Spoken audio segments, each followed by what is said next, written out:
hay que recordar que los tumores son lesiones ya un poco más grandes, ¿no? Y que por eso ya toman el nombre de tumor, porque por el tamaño. Y pueden asentar en la epidermis, en la dermis o también en el tejido celular subcutáneo. A ver, ¿están viendo la pantalla? Sí, doctor, sí se ve. Ya, entonces ese esquema pues de la piel y sus partes. Entonces la parte superior es la epidermis, la parte donde están los vasos, las venas, las arterias. El colágeno es la dermis y la parte inferior es el tejido celular subcutáneo o hipodermis. Entonces los tumores pueden estar pues asentados en la parte superior, en la parte media o en la parte inferior, como por ejemplo en la parte inferior están los lipomas, ¿no? Porque son tumores de grasa, de tejido celular subcutáneo grasoso. Ya, entonces vamos a ver. Primeramente, siempre es bueno recordar y que para la siguiente clase nos va a servir, es la piel y la radiación ultravioleta. Es más que todo para que tengan presente, ¿no? La magnitud de la radiación ultravioleta y del espectro, ¿no? De la luz. Entonces, la parte superior, que es el stratum, o strato córneo, entonces ahí afecta de 200 hasta cerca de 300 nanómetros, ¿no? Mientras tanto, en la epidermis ya es un poco más profunda la radiación.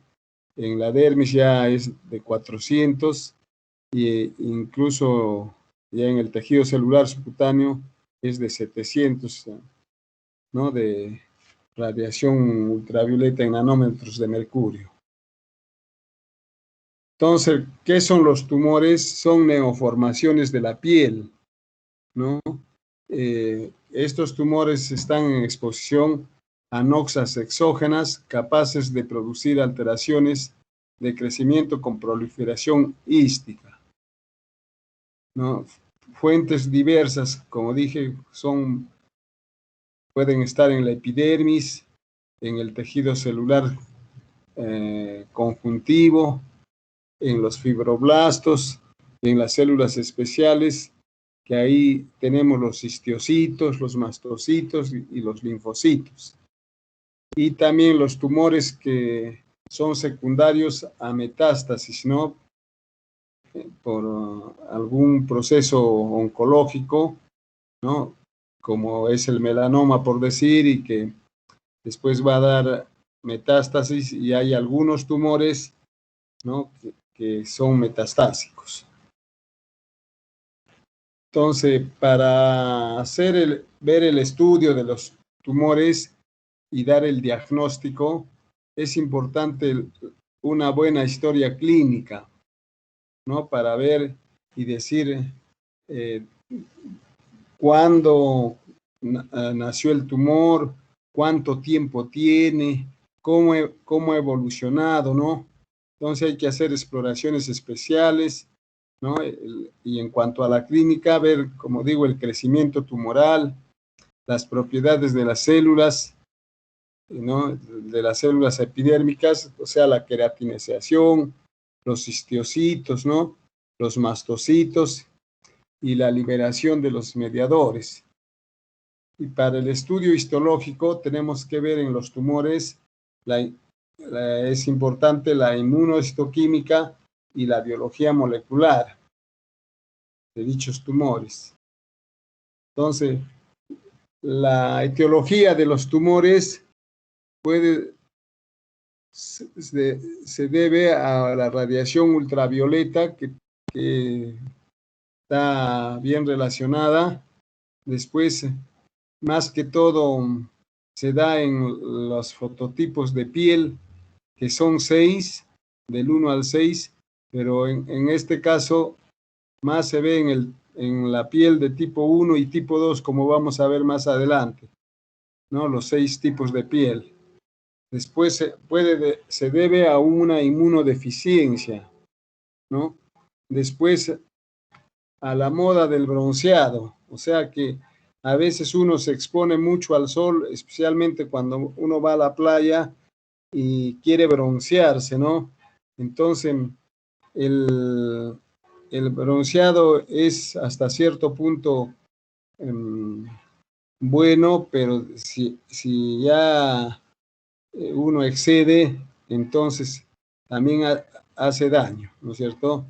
Después también pueden formarse de tumores por las radiaciones ionizantes, por ejemplo, por los rayos X, ¿no? Y también por carcinógenos químicos, por ejemplo, el arsénico, ¿no?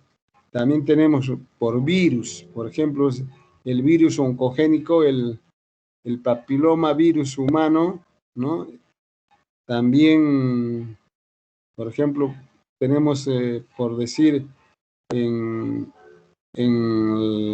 las, el papiloma hay un tipo de verruga grande que se llama tumoración de Lowenstein, que es una verruga gigante, entonces es también de carácter oncogénico ese tumor. Y también tumores por defectos de la reparación del ADN, como por ejemplo que se da en el seroderma pigmentoso por la radiación solar, tiende a formar este tipo de cáncer de piel, ¿no? Y que se debe a que hay un daño en la reparación del ADN en estos niños, porque de niños ya les sale esos tumores. Entonces, siempre es importante la unidad melanoepidérmica porque el melanocito tiene que ver mucho con el melanoma, ¿no? Entonces, la unidad melanoepidérmica está formado por el melanocito y también interviene el queratinocito, ¿no? Y por un proceso, ¿no? de reacciones, entonces el melanocito va a dar lugar pues a la melanina, y la melanina en los caucásicos se llama feomelanina y en los negros o negroides se llama eumelanina, ¿no? Y intervienen en esto los hemidesmosomas del queratinocito, ¿no? También interviene la membrana basal y los melanófagos. Entonces, para comparar el envejecimiento de una persona, el envejecimiento intrínseco, ¿no? y el fotoenvejecimiento, o sea, el envejecimiento de por sí, por la edad, y el envejecimiento por el sol, los rayos ultravioleta y todas las noxas del medio ambiente, especialmente pues fotoenvejecimiento, foto es sol, pues, ¿no? Luz, ¿no? Entonces, por ejemplo, en la epidermis, en el envejecimiento intrínseco, la piel con lo que vamos aumentando de edad va sufriendo grados de atrofia. Mientras tanto, con el envejecimiento, más bien se forma la acantosis, esas manchas oscuras, ¿no? En el cuello, a veces en las zonas de pliegue. En cuanto a la elastina, se engruesan las fibras, ¿no? En el envejecimiento intrínseco. Más bien en el fotoenvejecimiento, la matriz desaparece. En cuanto al colágeno, en el envejecimiento intrínseco aumenta la resistencia y en el fotoenvejecimiento más bien hay una pérdida del colágeno. En cuanto a los fibroblastos, está disminuida y hay una atrofia en el envejecimiento intrínseco. Mientras tanto, en el fotoenvejecimiento hay aumento, ¿no? de la actividad. Y en cuanto a los vasos sanguíneos, también en el envejecimiento intrínseco hay pérdida de capilares, ¿no? subepidérmicos. Y tanto en el fotoenvejecimiento hay vasos dilatados y tortuosos, ¿no? En cuanto a las lesiones, en el envejecimiento intrínseco vamos a encontrar esos lunares rojitos que se llaman angiomas, y se llaman angiomas seniles, ¿no? Porque más ya se van apareciendo esos lunares, que también se le llama pues lunares rubí, que es de acuerdo también de familia, de herencia, pero sale de la edad de 40 años para arriba, ¿no? Mientras tanto, con el fotoenvejecimiento, las lesiones puede ser un carcinoma vasocelular o una lesión precancerosa, como la queratosis actínica, la enfermedad de Bowen, que vamos a ver, también vamos a mencionar algo, aunque el doctor Mostajo va a tratar un poco más en los tumores malignos. Después, en cuanto a las arrugas son finas en el envejecimiento intrínseco, mientras tanto en el fotoenvejecimiento las arrugas son finas y gruesas, ¿no? Y en cuanto a las neoplasias, ¿no? Hay una incidencia, ¿no? Que están aumentadas este envejecimiento intrínseco, pero en el fotoenvejecimiento sí vamos a ver que puede haber lesiones premalignas y malignas. Acá ya vemos los tipos de piel. Les mencioné que los tumores más se asientan en los de tipo 1 y 2. Entonces, estos tipos de piel son 6. Como ven acá, el tipo 1 se enrojece siempre y se broncea nunca.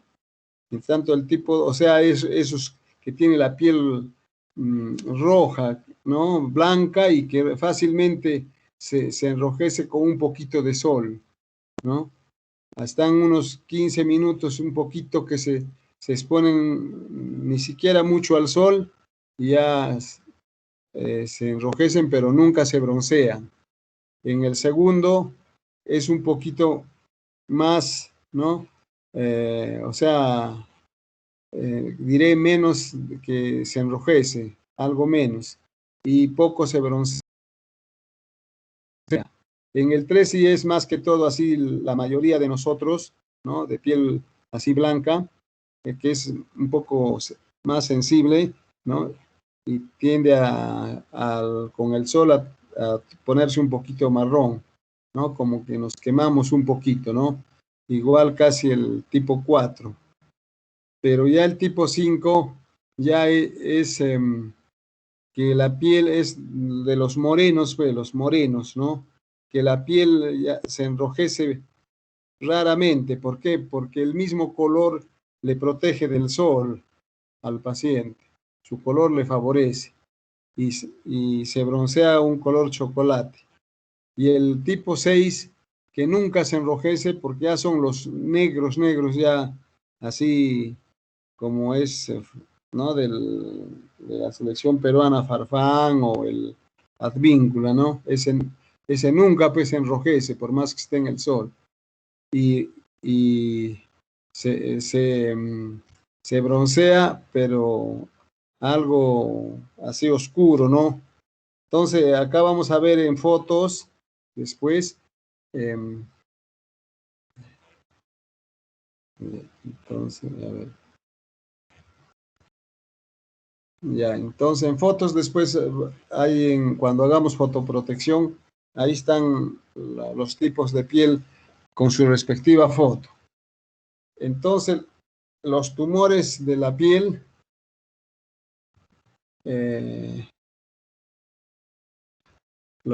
tenemos los tumores de la epidermis, ¿no? De la capa superior. Tenemos benignos, pseudomalignos, semimalignos, premalignos y malignos. Después tenemos los tumores del tejido conjuntivo. Aquí tenemos más que todo los queloides, los acrocordones, los dermatofibromas. Y tumores de las células especiales, que algo ya dijimos, los histiocitos, los mastocitos y los linfocitos. Entonces, en cuanto a los tumores de la epidermis, ahí tenemos, primero, vamos a ver los tumores benignos y pseudomalignos, o sea, falsamente malignos, ¿no? O sea que son aquellos tumorcitos que son pequeños, no son tan grandes y que son pues de carácter benigno y que nunca se malignizan, ¿no? Entonces ahí tenemos los quistes. Por ejemplo, tenemos el quiste de Milium, que es en los niños cuando nacen, en la nariz tienen unos puntitos blancos, y también en las personas mayores, adolescentes o más que todo adultos, son unos tumorcitos pequeños de grasa que son de color blanco.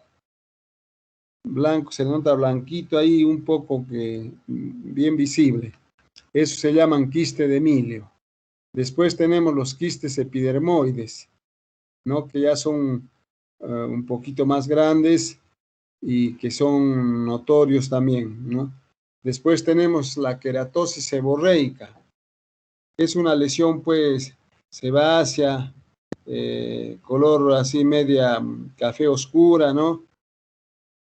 Y que es la más frecuente que se ve en las personas de mayor edad, ¿no? Que es también benigna, y solo que hay una variedad que es la queratosis seborreica pigmentada, que se puede confundir con un melanoma, y que hay que tener en cuenta para hacer el diagnóstico diferencial. Entonces eso lo vamos a ver con un aparatito que ya lo mencioné anteriormente cuando hemos hecho la práctica, que se llama dermatofibroma. No, quería el dermat, no, es ¿qué se llama? El aparatito se llama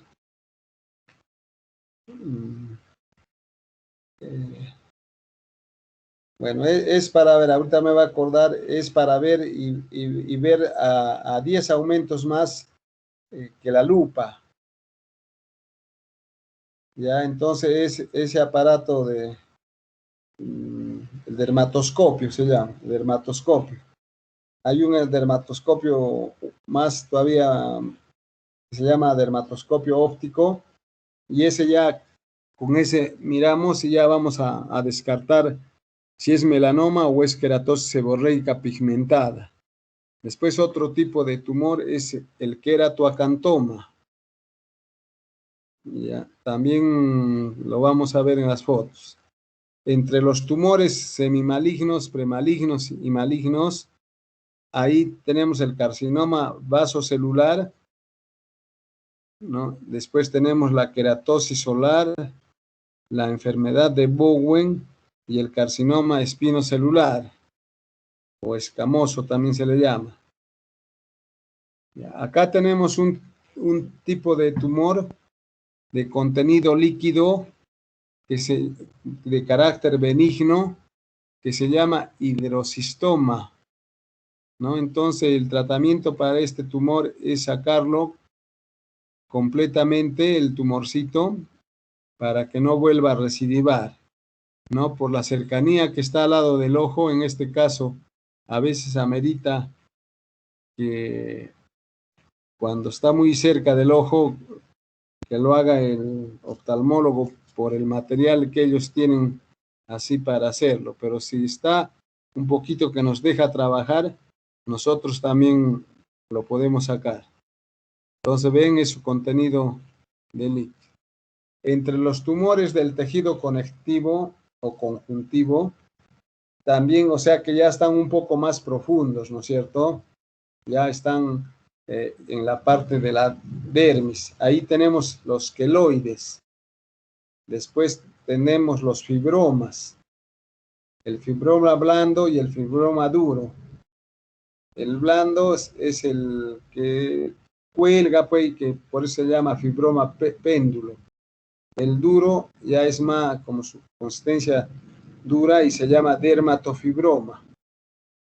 Y acá también tenemos el tumor que corresponde a la fibromatosis de Dupuytren, que eso se ve pues, en el miembro inferior o en el antebrazo, que sale ese tumor. Y los sarcomas, que también son de carácter así, ¿no? Algunos siempre tienen así malignidad. Y tenemos aquí el dermatofibrosarcoma protuberans. Es un dermatofibrosarcoma que sale generalmente sobre una cicatriz. Eso lo caracteriza, pero no es tan maligno, por eso está acá en este grupo, porque no es tan maligno, ¿no? Como el sarcoma de Kaposi o el rhabdomiosarcoma, que es pues, de pronóstico malo. En cuanto a los fibromas que hemos mencionado, el blando y el duro, ahí tenemos pues los acrocordones, que son esas pápulas sésiles que tenemos cuando ya tenemos mayor edad, o también de familia, algunos jóvenes tienen, que son pápulas pues, pediculadas que localizan mayormente en el cuello, en las axilas, en las ingles, o sea, en las zonas de pliegue, donde hay pliegue. Y los de fibromas duros, ahí tenemos el dermatofibroma, que es un nódulo pardo oscuro que está adherido a la epidermis. Y eso por lo general sale después de una picadura o de alguna lesión que uno se haya hincado, se haya clavado, ¿no? ¿Y qué vamos a ver a la anatomía patológica en el tejido conjuntivo? Que hay bastante colágeno en forma de bandas y también en forma de remolinos.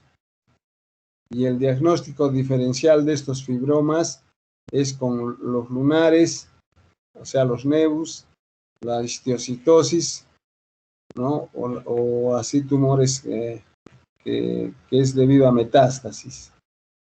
Entonces acá tenemos un fibroma péndulo, por ejemplo. El tratamiento acá es bien sencillo. Mira, tiene pedículo, entonces no es necesario hacer corte, sino con electrocauterización se le va cauterizando por el pedículo hasta que lo llegamos a quemar todito y ya se sale todito el tumorcito. Entonces es un acrocordón o papiloma péndulo. Después tenemos el queloide, ¿no? Que es la formación exagerada del tejido conjuntivo o colágeno. Después de una quemadura, después de una herida, ¿no? Y se caracteriza pues porque hay un engrosamiento eritomatoviolaceo y con bastante escozor. Cuando hay escozor, el paciente se lo rasca y se lo maltrata la cicatriz, digamos, entonces el hecho del prurito y lo que se rasca el paciente quiere decir que el queloide está pues creciendo y con rascarlo peor pues más se crece, ¿ya? Y como hemos dicho, es pues, después de algún trauma de la piel, una quemadura, una herida, pero también a veces son queloides espontáneos. Esto tiene que ver también que hay más predisposición de los queloides en la raza negra. Después la edad, la localización, ¿no? En áreas de queloide, por ejemplo, eso se refiere que nuestro organismo no todito es igual para esto de los queloides. En la cara casi no da queloide. En el hombro hay bastante probabilidad que salga queloide. Han visto que con las vacunas, como a veces en los niños, ya después hacen su queloide. Después tenemos en el pecho, por ejemplo, en un área que haya una cirugía cardíaca, después queda su queloide, igualito en el abdomen, ¿no? Las señoras que también dan a luz, a veces le hacen su cesárea, también ya les queda el queloide, o las que son operadas de apendicitis o de vesícula, entonces también y tienen esa predisposición, entonces le sale pues su queloide. Y lo que hay que, el tratamiento, como dice acá, ojo, el tratamiento pues hay que pensarlo bien primero. El queloide, en primer lugar, apenas nace, o sea, apenas se cicatriza la herida, entonces después hay que la posibilidad de ponerle una infiltración intralesional para que no crezca queloide y la cicatriz se aplane. Entonces, eso sería lo más recomendable, pero siempre a tiempo. No se debe esperar por 1 año o 2 para que recién uno haga la infiltración, pues que algo mejora, sí, pero ya no es lo mismo que hacerlo a tiempo. ¿Ya? Y también el queloide no se opera. O sea, si a alguien se le ocurre decir, yo lo saco ese pedazo de queloide y ya te lo saco, entonces se vuelve a sanar y el queloide de lo que era de 2 centímetros ya se le hace un queloide de 4, o sea, del doble. Entonces eso no se hace, ya, porque está probado y recontraprobado que el queloide recidiva en un 100%. Acá tenemos así unas fotos de queloide, ¿no? Miren ese queloide, por ejemplo, en la zona del mentón, en la parte de abajo, ¿no? de la cara, en el maxilar inferior. Entonces, ese tremendo queloide, porque esa es una zona mala también para hacerse heridas. Por eso cuando hay un acné severo y que tenga solamente ahí las lesiones un poco severas, ya yo soy que hay que dar el medicamento isotretinoína, porque si no ya iba a quedar mal, feo las cicatrices. Es una mala zona. Después, en el mismo paciente, en la foliculitis de la nuca, también se hace así los queloides en los varones, ¿no? Porque en las mujeres no ocurre eso. Y se llama foliculitis queloidiana.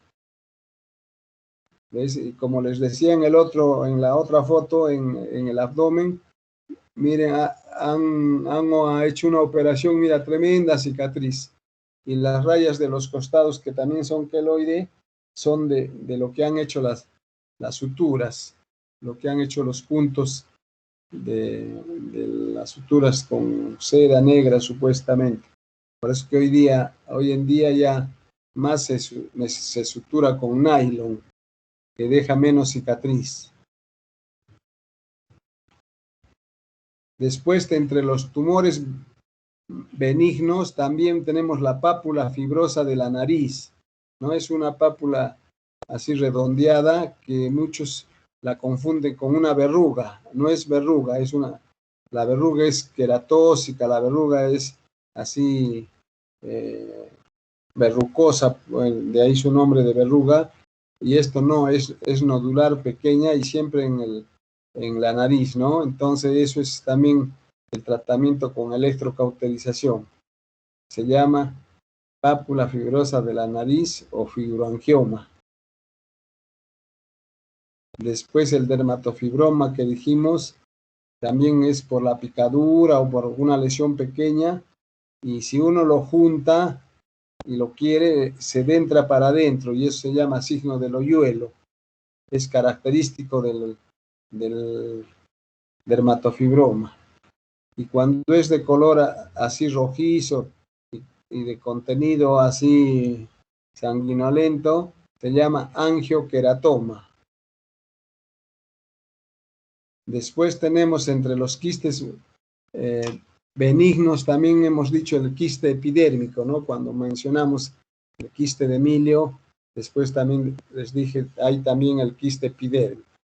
Entonces el quiste epidérmico es una tumoración quística con orificio de salida, o sea que tiene un puntito donde, por eso es que a veces algunos lo aprietan y por ahí sale el contenido y el tumorcito casi se desaparece, pero después se vuelve a juntar y otra vez se forma el quiste, ¿no? Ese es un quiste epidérmico de inclusión, así le llamamos también. La pared es epitelio plano poliestratificado, queratinizado, con abundantes láminas de queratina. El tratamiento es la extirpación quirúrgica, o sea que hay que sacarlo completamente porque el tumor tiene como una bolsita y esa bolsita hay que sacarlo completo para que el tumor no recidive, ¿no? Entonces una extirpación quirúrgica completa. Los quistes de milio que hemos dicho, que son papulitas blancas, ¿no? Y que cuando es en los mayores, pues se puede sacar así quirúrgicamente. Es fácil de sacar porque se puede hacer con una aguja hipodérmica nomás, sin necesidad de bisturí. Y en los niños pequeñitos, los recién nacidos, no necesita tratamiento porque se desaparecen espontáneamente. Entonces, después tenemos ahí, por ejemplo, ven el quiste epidérmico con su puntito y por ahí pues drena cuando lo aprietan, ¿no? Es en forma redondeada con ese puntito como hemos visto. Y el quiste mucoso más bien es un quiste que tiene su redondeado, que tiene su contenido así gelatinoso, mucoso, y se puede localizar en el labio inferior y ahí se llama mucocele. Y acá en la articulación de la falange distal, entre cerca al borde de la uña, entonces se llama quiste mixoide o quiste mucoso. Entonces este quiste mucoso es un nódulo, como hemos dicho, liso, circunscrito, sobre la superficie dorsal de los dedos, como está en la foto, ¿no? Debido a la producción excesiva de polisacáridos del tejido conectivo en la región articular del dedo. Y cuando está en la boca ya se llama quiste mucoso oral o mucocele, es un quiste de retención, ¿no? La glándula se obstruye y va formando este quiste que es un quiste blando, fluctuante, de forma redondeada, color rojo-azul y solo aparece por lo general en el labio inferior. Nunca yo he visto en labio superior, ¿no? Y tampoco lo menciona la literatura. Entonces, después otro quiste también que es importante y que se ve bastante en niños es el quiste calcificado de Malherbe, que también se llama pilomatrixoma o pilomatricoma, ¿no? Y que es algo durito y por eso se llama quiste calcificado, porque puede calcificarse, se endurece. Localiza principalmente en la cara, más es en niños. La lesión es pequeñita, pequeña, solitaria, indolora, ¿no? Y tiene un color amarillento, pero yo también he visto que más a veces es un color medio plomizo, ¿no? Entonces, es más que todo de niños, como volvemos a repetir, ¿no? Puede haber algunos quistes calcificados múltiples, ¿no? Y eso ya más bien se atribuye a que es de causa de herencia autosómica dominante. Entonces ahí tenemos un quiste calcificado en la ceja, ¿no? Quiste calcificado de Malherbe por encima del párpado y al corte de la histología se ve pues el contenido, ¿no? En el centro es medio una grasa dura, casi medio como jabonosa, como jabón, ¿no? Igual tenemos otro quiste al otro lado, quiste calcificado, también, ¿no? también de las mismas características. Después otro tumor benigno también que es importante es la hiperplasia sebácea y otro se conoce con el nombre de adenoma sebáceo.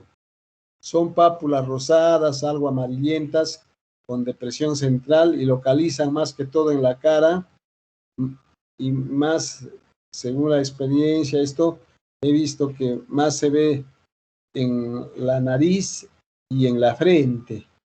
Pueden ser únicas o más que todo se ve que son múltiples y puede aparecer desde los 30 años para adelante, ¿no? Siempre hay que diferenciar que no vaya a ser un carcinoma vasocelular, ¿no? Y a la anatomía patológica se observan las glándulas sebáceas hiperplásicas, maduras y el conducto dilatado. El tratamiento para la hiperplasia sebácea o adenoma sebáceo es con el electrocauterio, la electrocauterización o fulguración, pero lo que tiene de malo que siempre se va tratando unos quistes y después con la edad van saliendo otros, de tal manera que siempre a veces, no necesariamente una sola vez y ya deben desaparecer, van saliendo con la edad otros nuevos.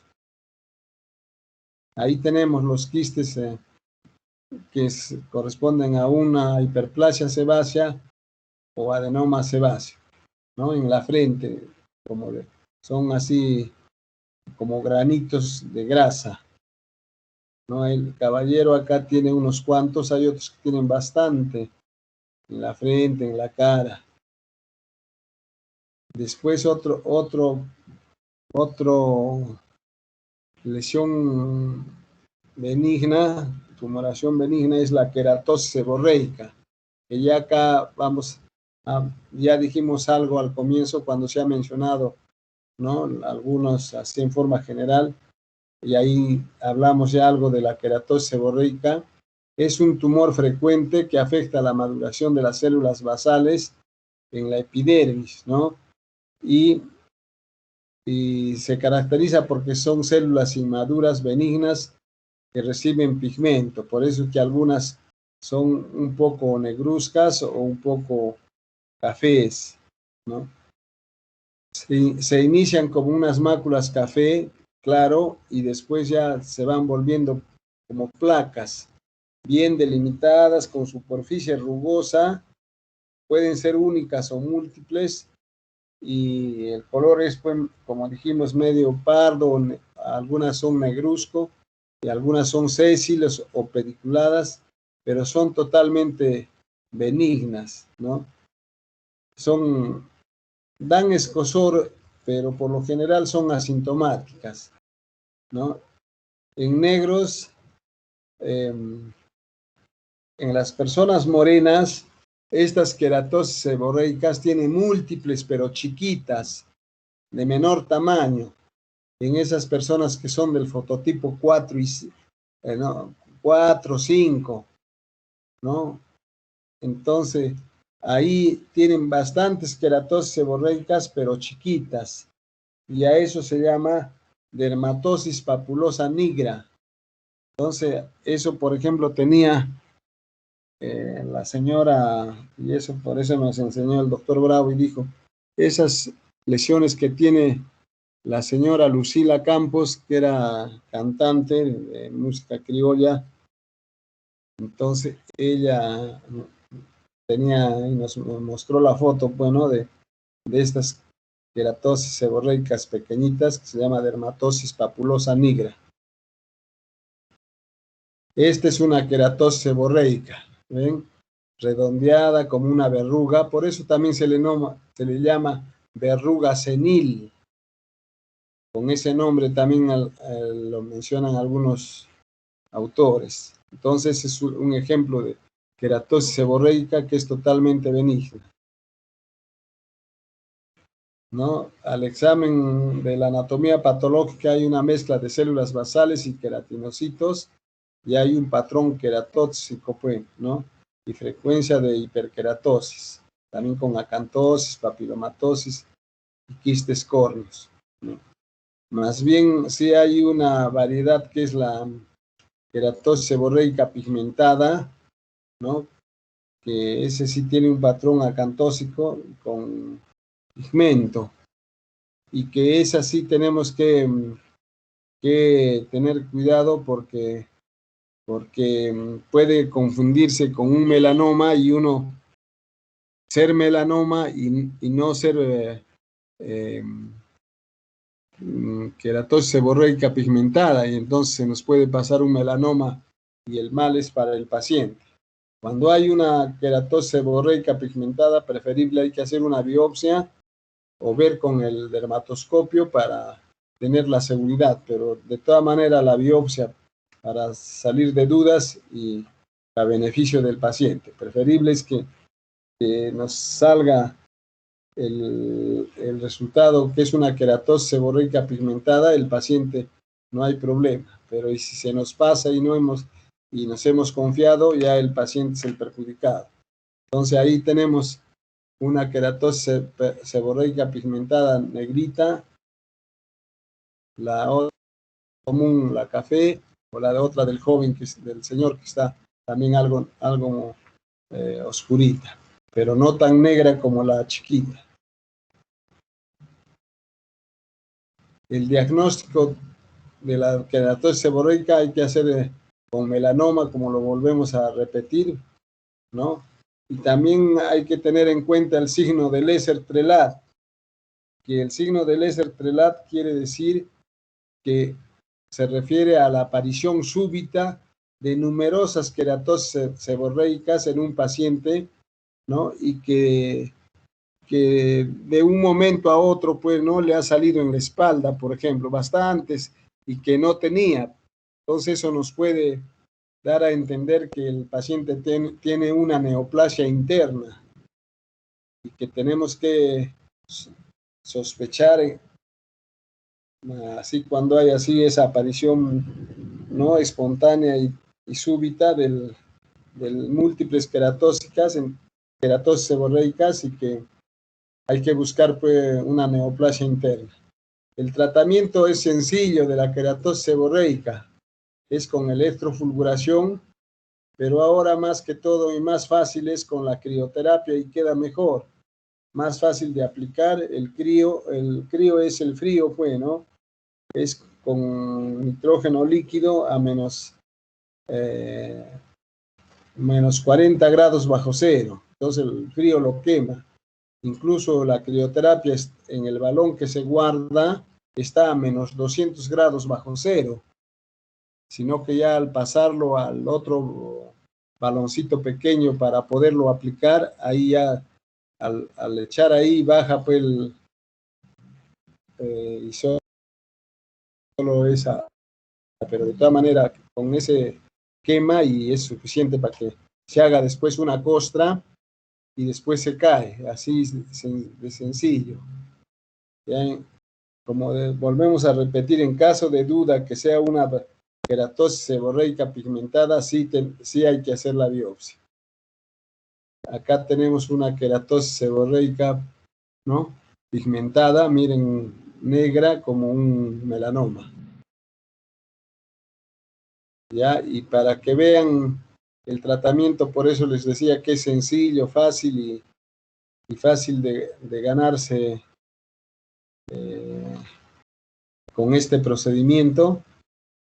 Con crioterapia, miren cómo antes del tratamiento el caballero con múltiples lesiones queratósicas en su cara, y cómo que ha quedado después, ya en la foto de frente, ¿no? Miren, casi limpio y sin ninguna cicatriz, nada.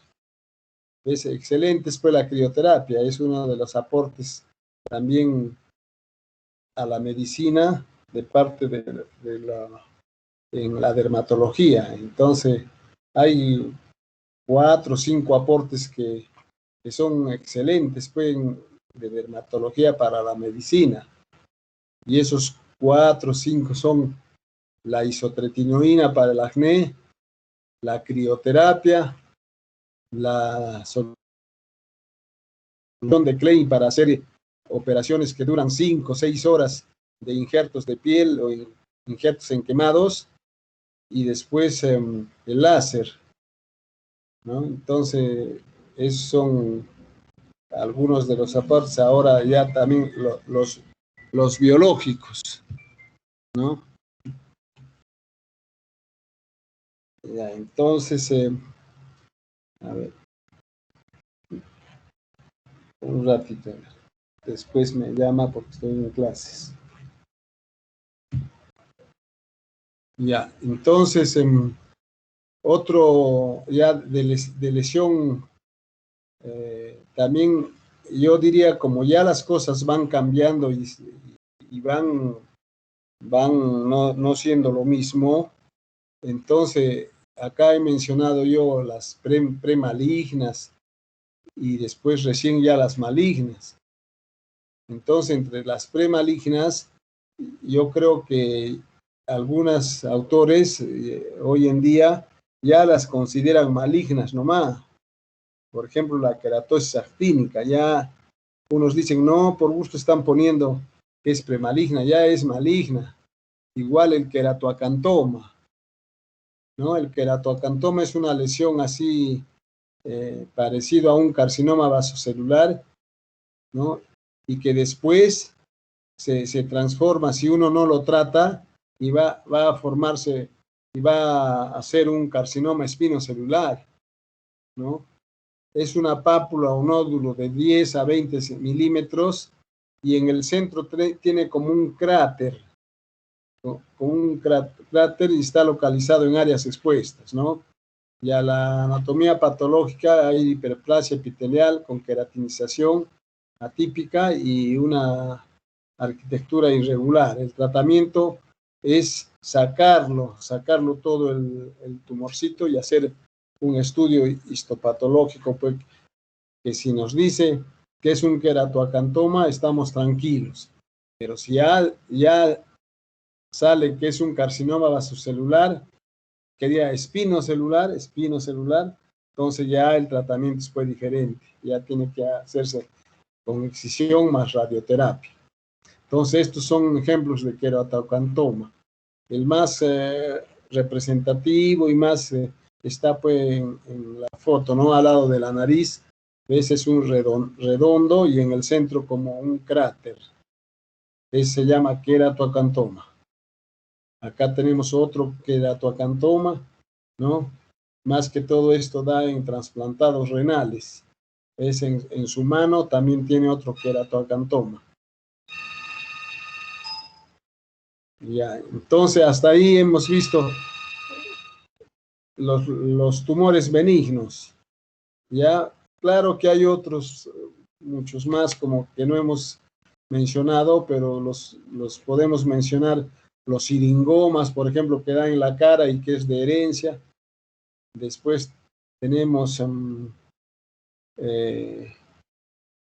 bueno, algunos otros más, pues, como el tricoepitelioma, ¿no? Después hay el quiste de dermoide y muchos más que son también así de carácter benigno, ¿no? Y que son prácticamente así de causa hereditaria. Ya, entonces, a ver, ya, si hubiera alguna pregunta o alguna inquietud o alguna cosa que les pueda aclarar, pueden preguntar. Y ya después vamos a pasar al otro tema que es de fotobiología. Ya, entonces, a ver, mientras nos descansamos un ratito, entonces, a ver, alguna pregunta, algo que quieran preguntar. Angie.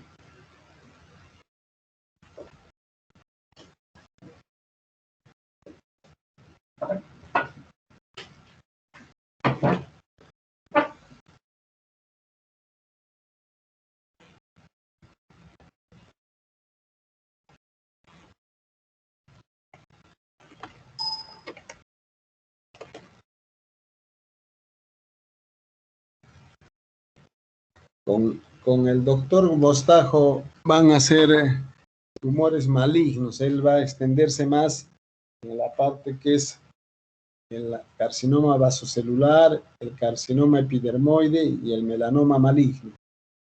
Ya nosotros también hemos hablado algo, ¿no? Ya en la clase anterior, pero ya con más detenimiento, más que todo el melanoma, que es el más importante. Ya, entonces, ya está bien claro, los tumores benignos por algo son benignos y no hacen pues metástasis, no hay temor, ¿no? Son tumorcitos. Acá también no hemos mencionado, por ejemplo, los lipomas, que son tumores de grasa y ya son tumores más profundos que están en el tejido celular subcutáneo. Algunos tienen esa tendencia a hacer estos tumores que se llaman lipomas, a veces en el brazo, ¿no? A veces en la zona de la espalda, de la zona escapular, ahí a veces en la zona de la nuca, así, tienen así grandes a veces esos lipomas. ¿Y qué se hace cuando uno tiene un tumor? Se hace una ecografía de partes blandas, entonces el resultado nos va a dar que se trata de una tumoración ecogénica que corresponde al lipoma. Ahí ya así da pues el resultado del radiólogo, ¿no?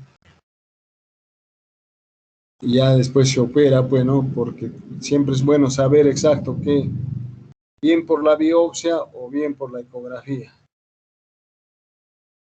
Ya, entonces, a ver, nadie, si, después también pueden preguntar entonces, a ver, aunque ya después que lean, ahí sí van a, pero está todo en lo que les he dictado.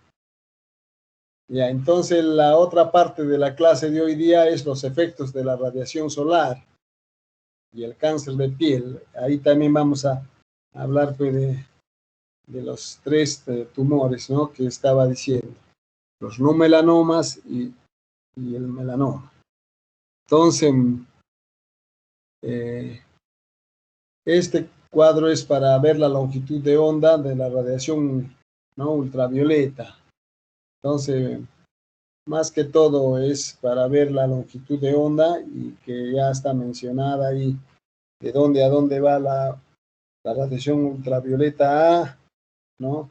Que es una luz negra, ¿no? Y después la radiación ultravioleta B, que va de 280 a 315 nanómetros y produce un eritema cutáneo, y la radiación ultravioleta C, que va de 100 a 200 nanómetros y tiene efectos germicida.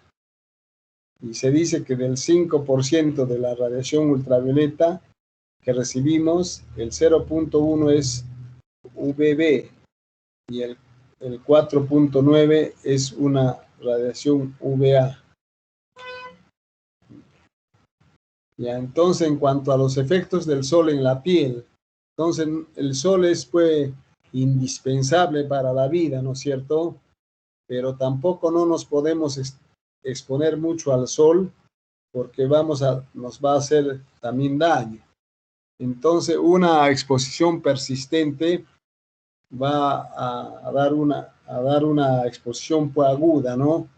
Y entonces la piel se va a inflamar y ya va a ocasionar alteraciones de la inmunidad, ¿no? Y que pueden ser y dar incluso alergias o si no una quemadura, ¿no? Y esta quemadura puede después dar, ¿no? Resultado un bronceado. Y, y, y también cuando se inflama la piel va a haber un agravamiento de enfermedades fotosensibles, inmunológicas y genéticas, ¿no? Como ahí está el xeroderma pigmentoso que ahorita vamos a ver, ¿no? Pero si se va por el otro camino, por la otra vía, entonces va a dar una fotodermatosis crónica, ¿no? y un fotoenvejecimiento y la posibilidad de que se formen pues los tumores que hemos visto, ¿no? Por ejemplo, la queratosis seborreica, ¿no? Los léntigos solares, que no son tumores, por eso no hemos mencionado, pero que son manchitas negras en forma de lenteja, por eso es de ahí su nombre de léntigos, ¿no? Y que estos después a la larga pueden desencadenar, ¿no? En cáncer de piel, que algunos pueden ser cáncer y otros tumores pueden ser benignos de los que hemos visto y pueden también ocasionar las arrugas, ¿no? O llamadas también rítides o ritides, ¿no? Las arrugas del cuello, por ejemplo, ¿no? Eso ya nos está dando a entender que hay una elastosis solar, que es un daño solar pues, que aumenta las arrugas, ¿no? Y el cuadriculado del cuello. Entonces acá están las fotos que les decía de los tipos de piel, el 1, el 2, el 3 casi como somos la mayoría acá en nuestra Arequipa. Después el 4 que ya es algo más moreno y el 5 ya más oscurito. Y el 6 ya, ¿no? Como vemos en la foto ahí, esa dama así negra. La pigmentación disminuye el 10% por década y la melanogénesis disminuye después de los 50 años, o sea, piel más blanca, hay las canas, ¿no? Entonces, eso ya es pues, producto de la edad. ¿Y qué efectos clínicos adversos vamos a tener por el sol, por la radiación solar? Por ejemplo, hay la pigmentación. Y la pigmentación oscura, como vemos así en la foto, se llama melasma o cloasma, que a veces se acentúa también con el embarazo, pero la que es del embarazo, al dar a luz, se va desapareciendo y desaparece en 6 meses. Pero queda la que es por el sol, queda siempre la mancha en la cara. Entonces se ha visto que la causa de la pigmentación, o sea, del melasma en la cara, es el 80% es por el sol y el 20% que queda, 5% es de familia y el 15% es en las mujeres porque toman pues las pastillas anticonceptivas, ¿ya? Entonces, no solamente en la mujer hay melasma, también hay en el hombre, ¿no? También el varón tiene esas manchas, pero ya eso es pues por el sol. También, ¿qué efecto adverso va a tener el sol, la fototoxicidad? Va a dar una fotoalergia y también va a dar una urticaria solar, ¿no? Como vemos ahí, ¿no? También las lesiones tipo abón, tipo roncha, pero ya eso es por el sol, entonces se llama urticaria solar, ¿no? Y cuando es en las zonas que da la luz, como también en el pabellón auricular, en la nuca, en el pecho, en la zona del escote de la camisa, o en los que cuando se usa manga corta, también en los antebrazos, como están ahí en las fotos, eso se llama erupción polimorfa solar, también es una alergia al sol.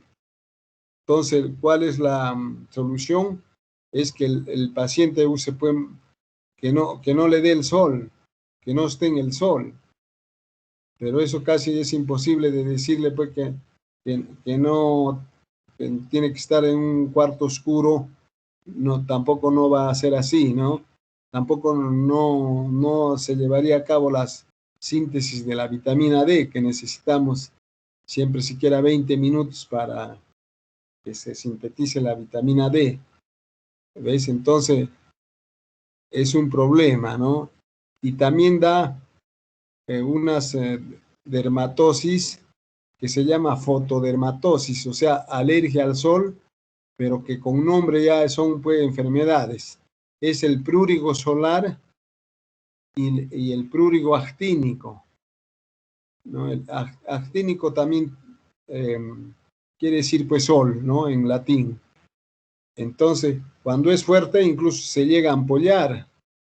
Cuando es fuerte el sol, ¿no? Y en la otra foto, ese es un prurigo actínico, es una, en otras palabras, es una alergia al sol que tiene esa niña y que nadie se la quita pues, porque le da el sol y esa es la causa. Entonces habría que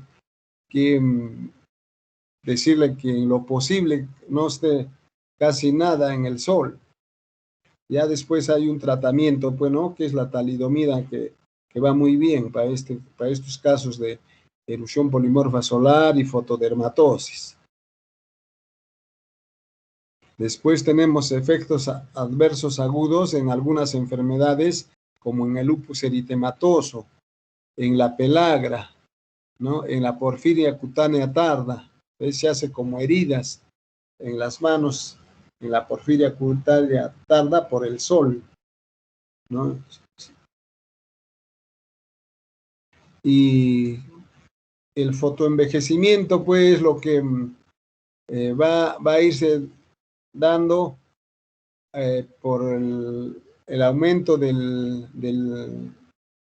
la edad y el daño solar que ha venido se dando poco a poco en el transcurso de los años, y por eso en las personas mayores, como vemos aquí en la foto, se ve que hay ya las arrugas, los surcos, la piel engrosada, la pigmentación, la laxitud, las telangiectasias, que son las rayitas rojas, el precáncer, ¿no? O sea, las queratosis actínicas o queratosis solaris, y en algunos pacientes el cáncer de piel. Entonces, esos son los pasos, como se va, ¿no? De poco a poco esto. Y los efectos crónicos, más bien ya comparándolos lo intrínseco con lo extrínseco, o sea, lo propio con lo que son los factores ambientales. Entonces, el intrínseco, pues, de carácter genético, son factores metabólicos, nutricionales o hormonales. Mientras tanto, el fotoenvejecimiento extrínseco, ya ahí intervienen pues, el ambiente, el tabaco, el smog, ¿no? Y se ve pues las características que ya la piel es en estas personas mayores de 80 años ya es envejecida, la piel, ¿no? Arrugada, ya, a simple vista, como vemos pues, en la foto de estos dos señores, ¿no? Entonces, los efectos de la radiación ultravioleta en la inmunidad, entonces que repercute pues dando una hipersensibilidad alérgica, y que ahí están pues los 4 tipos de hipersensibilidad, ¿no? La inmediata, que es mediada por la inmunoglobulina E, la de tipo 2 o citotóxica, mediada por la inmunoglobulina G, la de tipo 3 por inmunocomplejos e inmunoglobulina G y complemento, y la tipo 4 que es de carácter retardada, ¿no? Que es más que todo en las urticarias, ¿no? Entonces, ese es el esquema para ver eso. Y hay efectos inmunodermatológicos de la radiación ultravioleta. Entonces, va a haber reacciones alérgicas por algunos fármacos que al tomar hacen reacción con el sol y producen una reacción alérgica. Por ejemplo, la amiodarona, que se toma pues el verapamilo, es su nombre comercial, pues, ¿no? De la amiodarona. Entonces, es un medicamento que se usa en cardiología. Entonces, al tomar algunos pacientes, después les da un poco el sol y se vuelven rojos, colorados, se les irrita la piel. Algunos vegetales, por ejemplo, como vemos en la figura, esa dermatitis de contacto fotoalérgica por la ruda, la planta de la ruda, después el litre, la alfalfa, la hoja del plátano. Todo es, algunos pues que, por ejemplo, trabajan vendiendo alfalfa, ellos cortan la alfalfa a las 3 de la mañana hasta las 5 y después ya llevan pues, a vender, ¿no? Esos pacientes que les ha dado en todos sus brazos la alfalfa, la ruda, y después se exponen al sol sin que se den cuenta, entonces les sale pues esas alergias, esas incluso severas, como vemos ahí con ampollas. Entonces eso se llama fotodermatosis. Fito es pues planta, foto es sol, ¿no? Entonces el contacto de la planta con el sol y va a dar una dermatitis.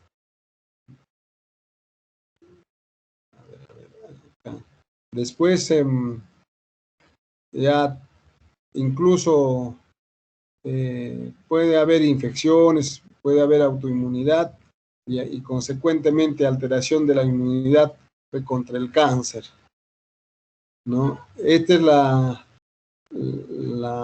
el esquema para ver la radiación ultravioleta que ya hemos dicho, ¿no? Que da pues un daño directo al ADN o un daño indirecto, ¿no? Pero al final va a dar lugar a la carcinogénesis cutánea, ¿no? Entonces, efectos de la piel a exposición crónica, ¿no? Del sol, de la radiación ultravioleta. Entonces, ahí hay los tumores benignos, premalignos y las lesiones malignas. Entonces, ya hemos visto que los tumores benignos, ahí está, pues, hemos dicho que por el sol está localizada la queratosis seborreica en las zonas donde da el sol, en la cara, ¿no? En los antebrazos, ¿no? Pero también, claro, la queratosis seborreica también puede haber en la espalda, donde tenemos la ropa, pero más se ve, pues, en las lesiones fotoexpuestas. Después las verrugas, después tenemos los nevus pigmentados, ¿no? Entre tumores benignos. Y los premalignos son las queratosis actínicas que hoy en día, como vuelvo a repetir, ya dice que debe desaparecer ese término premaligno. Solo son benignas y malignas. Ya la maligna estaría ahí la queratosis seborreica. Y en cuanto a los malignos en sí, son el carcinoma vasocelular, que tenemos esa foto, el carcinoma espinocelular o escamoso, que es ya un tumor más grosero, más grande, sobrelevado, ¿no? Que asienta principalmente en el labio y en el pabellón auricular. Y en tercer lugar tenemos el melanoma maligno, que es pues de esas características, una mancha oscura, con bordes irregulares, con color así no uniforme, ¿no? Y que es mayor de 6 milímetros, ¿no? Que es de pronóstico malo. Entonces, también los efectos en la piel, ¿no? De la exposición crónica por la radiación ultravioleta, ya hemos mencionado el lupus eritematoso y lo que les decía, ¿no? El xeroderma pigmentoso, que también ahí hay un daño en el ADN, ¿no? Y ocasiona, pues, en este niño, por ejemplo, en niños, que como que fueran ya viejitos, y ahí se llena de varios carcinomas vasocelulares, ¿no? Entonces, por el que ellos no tienen bien el ADN de la piel, entonces el sol les causa ese tipo de cáncer. Se están propensos porque tienen pues la falla del ADN, ¿no? Y este cuadrito es para ver la carcinogénesis y la relación, ¿no? Con la radiación ultravioleta, ¿no? Que es más que todo lo mismo que hemos mencionado, solo que ya en forma ya de más con inmunología, pero que ya no es ustedes tan indispensable, pero está para que tengan en cuenta, ¿no? Entonces, en conclusión, esas carcinogénesis y la radiación ultravioleta, los queratinocitos basales son el blanco principal, ¿no? Después hay mecanismos protectores de las células basales que son diferentes a de las células suprabasales que están siendo eliminadas por la descamación. La radiación ultravioleta provoca eliminación de las células suprabasales y una respuesta hiperplástica compensatoria de células basales, ¿no? Y por eso es que la radiación ultravioleta B y la UVA originan los mismos tipos de carcinoma. Bueno, ese ya es para, ¿no? También inmunología, donde interviene, ¿no? El crecimiento del tumor, ¿no? Un vaso celular, un espinocelular, ¿no? Y interviene la interleuquina 10, el interferón, ¿no? Y los genes. Ya, entonces vamos a hablar ahora de los tumores malignos. Entonces los tumores malignos son 3. Claro que hay otros más, ¿no? Que vamos a mencionarlos, pero los 3 principales son los no melanoma, que es el carcinoma vasocelular, y el carcinoma epidermoide, y el melanoma es el del otro grupo. Entonces el carcinoma vasocelular también se llama basalioma o epitelioma, también se le llama. Es el tumor maligno más frecuente de la piel en un 70-80%. Lo bueno que es de crecimiento lento, que crece en años y tiene escaso potencial metastásico. Se dice que algunos autores dicen pues, que no da metástasis, pero otros también sí mencionan, por eso acá dice escaso, porque es menos del 5% que puede producir metástasis. Por lo general localiza más frecuentemente en un 60-80% en la cara. Acá tenemos estos tipos de carcinoma vasocelular, ¿no? Hay pues el ulcerado, el carcinoma vasocelular ulcerado, el carcinoma vasocelular ulcus rodin, que es en forma redondita, después el esclerodermiforme, ¿no? Son variantes de carcinoma vasocelular. Y mientras tanto, el espinocelular o escamoso también se le llama, ¿no? Más bien es cáncer de células espinosas del epitelio plano. Entonces, el 15% da metástasis, ¿no? Hay infiltración y más que todo, este carcinoma asienta en áreas expuestas, ¿no? En piel dañada, como vemos a veces en el labio, en esas queilitis crónicas, en el pabellón de la oreja, o sea, cuando hay alguna quemadura, alguna úlcera, alguna cicatriz, ¿no? Incluso también en el pene, ¿no? Da también carcinoma espinocelular y que ya tiene su nombre propio, que se llama eritroplasia de Queyrat, pero en sí es el carcinoma vasocelular, solo que en el pene. Y el melanoma, que miren, es esa lesión, miren, si nosotros lo dividimos exactamente por la mitad, hay asimetría, no es igual una mitad con la otra. Después los bordes son así irregulares, totalmente irregulares. Después el color, hay partes oscuras y partes más blancas, ¿no? Después el borde, la simetría, el color, el diámetro, que es mayor de 6 milímetros, ¿no? Y ya en la histopatología se ve pues los nódulos, los nidos, ¿no? De los melanosomas ahí que indican pues, que es un melanoma, ¿no? Entonces, el melanoma pues es un tumor complejo, ¿no? Y está asociado a antígenos, ¿no? Y que es esos antígenos pues tienen que ver con la pigmentación, ¿no? Esa pigmentación oscura, ¿no? Entonces, el melanoma también tiene variantes, tiene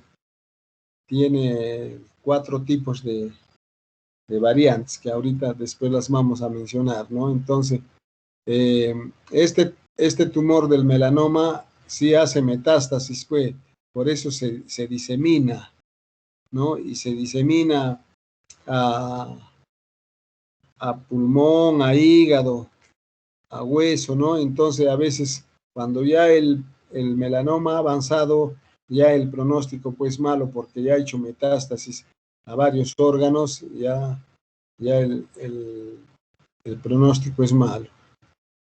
Después tenemos otro tipo de tumor maligno, también es el linfoma cutáneo a células T, ¿no? Esto se ve en las lesiones que en la práctica les mencioné, las parasoriasis, y les dije que las de pequeñas placas son por lo general de carácter benigno, pero las de placa grande, esas sí eran las malas porque se parecían a un eczema, tenían bastante prurito, pero son unas placas infiltradas que se corresponden a micosis fungoide, que ya es lesión pues, precancerosa, y que con el tiempo después esas placas se vuelven como nódulos y después como tumores, ¿no? Y esos tumores ya son pues linfomas cutáneos de células T, ¿no? Hay un síndrome que tiene incluso eritrodermia, la piel se hace eritrodérmica, que corresponde a estos linfomas, es el síndrome de César, ¿no? Que da una eritrodermia así generalizada. Pero hoy en día ya se considera que dice que el síndrome de Sézary es otra entidad muy aparte de los linfomas cutáneos a células T, ¿no? Es lo que ya en los libros del año pasado y bueno, de este año ya están pues ahí eso, ya lo mencionan bien claro, que ya el síndrome de Sézary no es parte del linfoma, sino es una entidad independiente. Acá tenemos las fotos para ver cómo son las lesiones de la micosis fungoide y después cómo se hacen esas tumoraciones y que dan lugar pues, a los linfomas de células T.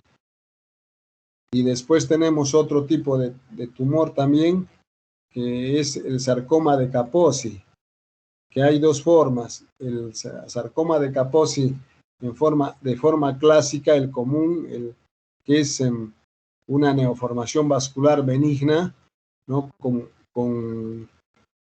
Que tiene un inicio multicéntrico de crecimiento lento y que se debe por la infección del herpes virus número 8, ¿no? Son máculas rojo-vinosas que confluyen, generalmente da en las piernas. Como vemos, esas tumoraciones medias moradas en las manos y en las piernas más que todo, eso es sarcoma de Kaposi, ¿no? Se confirma con la biopsia. Pero en pacientes inmunosuprimidos también da la forma, ¿no? de sarcoma de Kaposi, pero en paciente inmunosuprimido. Ahí el tratamiento es con radioterapia, quimioterapia, porque ya son pues ya más de carácter más maligno esta variedad en el inmunosuprimido, en los pacientes con VIH. Ya, entonces, en nuestra ciudad de Arequipa tenemos pues un sol que da todo el año y que nosotros sacamos pecho porque decimos pues nuestro sol es lo mejor que tenemos en Arequipa, ¿no? Pero de todas maneras hay que tener presente que también el exceso solar hay que prevenirlo y hay que educar a la población con la prevención, ¿no? de los bloqueadores solares, el uso del sombrero, el uso de lentes, y que cuando vayan a la playa no se soleen mucho y no se pongan bloqueador a la espalda, a los brazos, ¿no? Porque ahí después al tiempo salen pues las lesiones que hemos dicho, ¿no? Pero más que todo las lesiones malignas. ¿Ya? Entonces, eso sería la parte segunda de esta clase de hoy día. Entonces ya las lesiones malignas, como les he dicho, les he mencionado, casi no les he descrito mucho porque el doctor Mostajo ya él las va a tratar con mayor detalle, le toca ese tema. ¿Ya? Entonces, ¿alguna pregunta, algo que quieran preguntar? Sería bueno pues que nosotros hubiésemos visto en forma presencial, porque eso uno nunca se olvida, ¿no? El verlo en el paciente mismo.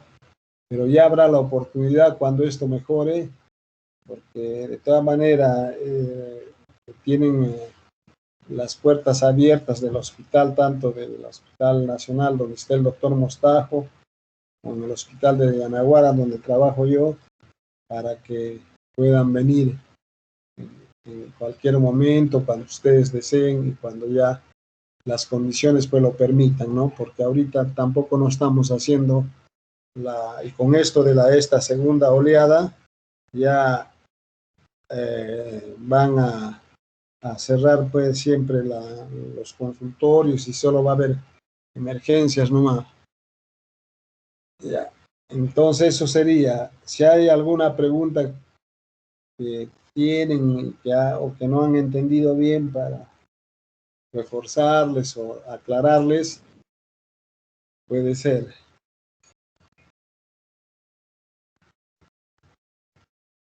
Esta clase también se las voy a pasar para que tengan para estudiar. Ustedes pueden ampliar también con algún libro o el internet mismo cuando ustedes quisieran complementar o ampliar, ¿no? Algo del tema que quisieran ustedes.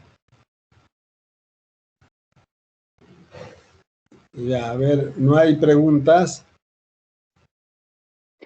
Doctor, una pregunta. Respecto a lo que es el 5-fluoracilo, se puede utilizar en la queratosis actínica también, ¿no? Como parte del tratamiento. ¿Y en qué otro tipo de tumores también se puede utilizar? Ya, el 5-fluoracilo, su nombre comercial se llama Efudig, es muy bueno para la queratosis actínica. ¿Ya? Y es el único medicamento que hay en el mercado que cumple esa función. No hay otro que tenga la misma función porque a un otro puede ser que digan que este también le puede hacer algo. Ya ese algo es como decir vagamente, ¿no? Pero el 5-fluoracilo sí es exactamente porque destruye pues las células mitóticas, las células malas, porque hemos dicho que la queratosis actínica prácticamente ya es un cáncer de piel, entonces va muy bien y eso más que todo va pues en las personas mayores que a veces no les podemos quemar con la crioterapia, porque la crioterapia también sí es la otra alternativa para quemarle ya con el frío las células precancerosas y se va haciendo costras, pero el 5-fluoracilo sí va muy bien y es el único medicamento que hay para eso, pero lastimosamente también no está saliendo ya desde hace ya casi 2 años. Parece que el laboratorio que era de Stiefel ya no está produciéndolo, fabricándolo ese medicamento. Pero también, ¿para qué otras cosas sirve? Solo para la queratosis actínica en las lesiones precancerosas. Pero también va muy bien en el molusco contagioso en los niños, que también no podemos quemar con la crío porque les duele para el molusco. Entonces el Efudig o el 5-fluoracilo también muy bien iba en los niños pequeñitos, de 1 año y medio, de 2, de 3, hasta de 5, ¿no? Que a veces ellos no se les puede maltratar echándoles la crioterapia porque arde, quema y duele. Eso ya en niños mayorcitos ya aguantan, digamos así, comprenden y ya no hay problema. Ya eso es del 5-fluoracilo. ¿Alguna otra? Si no, ya entonces les voy a pasar a la delegada la clase de hoy día y ya les pasa a ella, les comparte, ¿ya? Gracias, doctor. Ya, entonces eso sería todo y ya tienen para estudiar, ¿ya? Entonces el día jueves pues ya lo ocupan para hacer su seminario y avanzar de estudiar, ¿ya? Porque el lunes me ha dicho el doctor Mostajo va a hacer el seminario. Sí, doctor. Ya el seminario también prepárenlo bien y tienen que ya estudiarlo porque de ahí también hay algunas preguntas que pone el doctor Mostajo, el de seminarios. Ya, eso sería todo entonces, ya nos estamos viendo pues en el seminario, ¿ya?